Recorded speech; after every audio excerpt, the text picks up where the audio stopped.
Yo, what's going on, guys? It's your boy Psycho, and I've got another Preacher review for you all. This one is going to be my review of Preacher Season 1, Episode 3, titled The Possibilities. Now, of course, I think many of us have noticed that it connects on to the last episode titled See, forming the words See the Possibilities. That's just one of those small things to note there. I just want to say that this was another stellar episode. A lot of people might consider this episode as having less action. However, there were some very intense scenes in addition to a lot of plot development. I am personally hooked into this series, and every Sunday night I'm very excited to watch the episodes. I think one of the things that this show does best, and I have mentioned this before, is the factor of mystery that they put into this show. Especially for non-comic readers like myself, I think it's kind of cool not knowing what's next.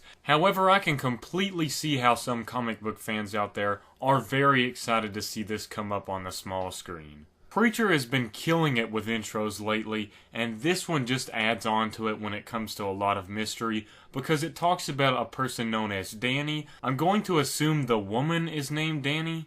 There was just so much mystery within that intro, where she's talking about how she wants Tulip to kill her husband, and then of course she passes on the information to one of the big bosses, I'm guessing, in the snuff film theater, and that was something I was kind of wondering. At first I thought, dang, these guys are watching a real torture video, and then I thought, well, is this just some sort of reference to the movie Hostel? And then I saw the Snuff Film Festival, so these people are watching real people get tortured and killed. That right there might give you an idea of how sick this boss might be. After that, they transition to another very cool scene. One of the funniest moments, in my opinion, from this episode was when the sheriff was like, is this just some kind of gun-toting lunatic out here? And one of them says something like no, and the other guy says yes, and then they both stare right at each other, and then they agree. I just thought that was a very funny scene right there, and that's definitely Seth Rogen's working with that comedy happening. I'm just going to say right now, there are few forms of media that make me laugh out loud, but this is one of those shows. It's a show that you can take seriously with a lot of drama, but there's also some very funny comedy moments to it. And they achieve that complementary combination perfectly. The sheriff then goes to talk about the story of the three kids and the pretzel guy. That was definitely an intense and impactful story he had right there, and I think the purpose of that was basically to connect it of how this world is getting worse and worse. It kind of came out of nowhere, but I think that was the purpose. After the sheriff leaves, we see the two agents just throw off the bed sheets with all of the weapons, and I'm like, holy shit, these guys are in it for the big time. You know these guys are coming back a whole lot stronger than they did the first time. Well, that's what we thought at first. We then move on over to the scene with the little girl that Jesse told to open her eyes, and like I kind of predicted in the last review, I said maybe she'll open her eyes, but nothing else will happen. She'll still be in that coma, and as we saw, that's exactly what happened. The mother's regaining her faith, and this is where Jesse starts to gain a lot of confidence in his powers. Speaking of Jesse's powers, we see that Jesse is testing them out, and he's actually told Cassidy about them. With Cassidy being a vampire and all, he's actually up to believe some of this stuff because he knows that there are some pretty crazy things that happen in this world.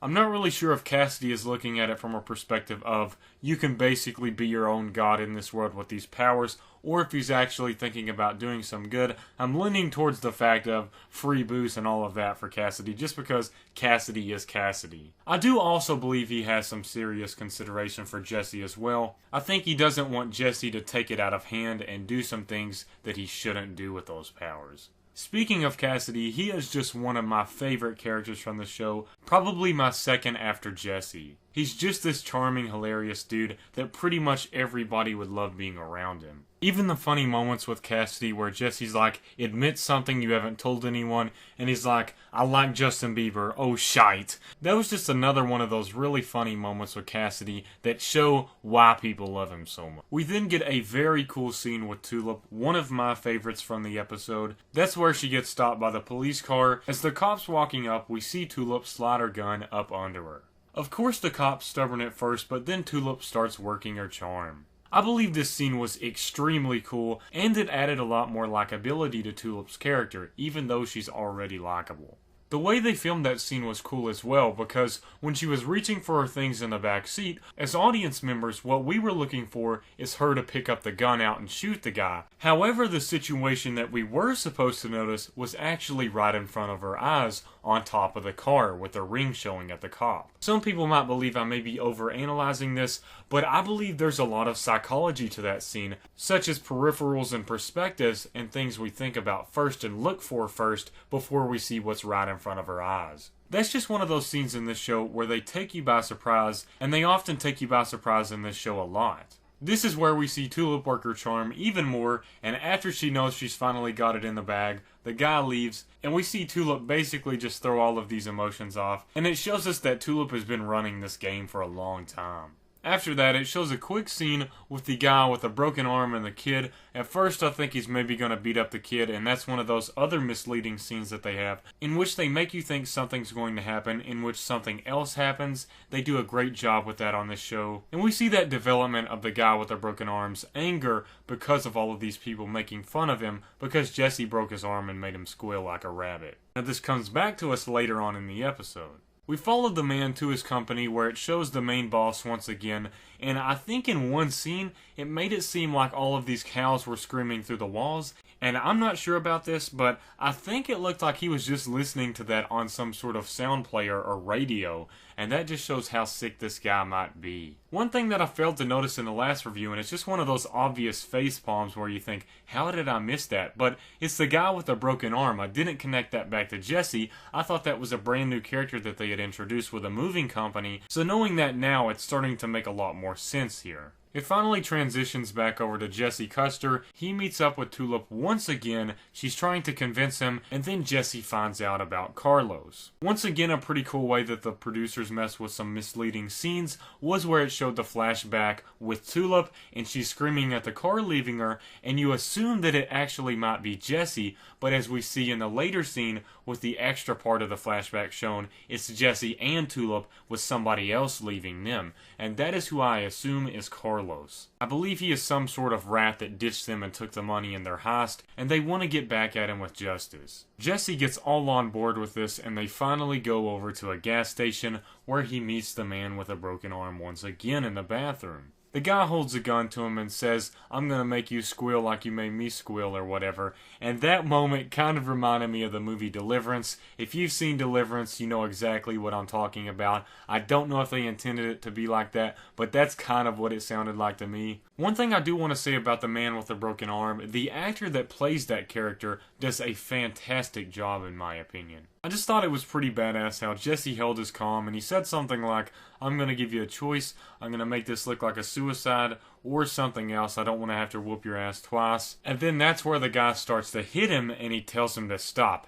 This is where Jesse is absolutely confident with his powers. He takes the guy completely by surprise, and then a very intense scene unfolds. Even though there's nothing extremely complex about this scene, it just has so much impact because it really shows how much power Jesse has, and the guy realizes that power, and he believes his life is in danger and that he is going to die. Right before he tells him to shoot himself, Jesse realizes what he needs to do, and he realizes that he shouldn't be doing this. I think this is definitely going to take Jesse on a new path throughout the rest of the season here. I know there may be fans out here that may assume this episode was kind of filler, but in my opinion, it was exactly the opposite of that. There was so much story development, there were some pretty awesome scenes, and everything just unfolded perfectly in my opinion. Even the scene with Cassidy and the agents was awesome. Once again, there was that misleading tactic, and I actually expected this coming. They were all gearing up like a bunch of badasses, and I just thought this might be anticlimactic for comedy purposes, and then I realized Cassidy comes out of nowhere, hits him with a van. That was pretty hilarious. This is the moment where Cassidy realizes these people are the people that he killed earlier. He goes inside and then he hears the agents again. Right as he's beating the guy in with a croquet hammer or whatever it was, the agents finally tell him what's going on and that they're not vampire hunters. They come to an agreement to have Cassidy as a middleman, and I can definitely see this possibly turning bad in the future. There was a pretty awesome scene though when Cassidy and those two agents came outside and they see their own dead bodies right in front of them. This is where they reveal that they are in fact from heaven, which makes complete sense as to why they keep dying and then they keep coming back to life. And I just think it's perfect how they have that storyline going where you don't really expect it coming, but when it's announced it makes perfect total sense. Like I said, this was another Preacher episode that I really enjoyed.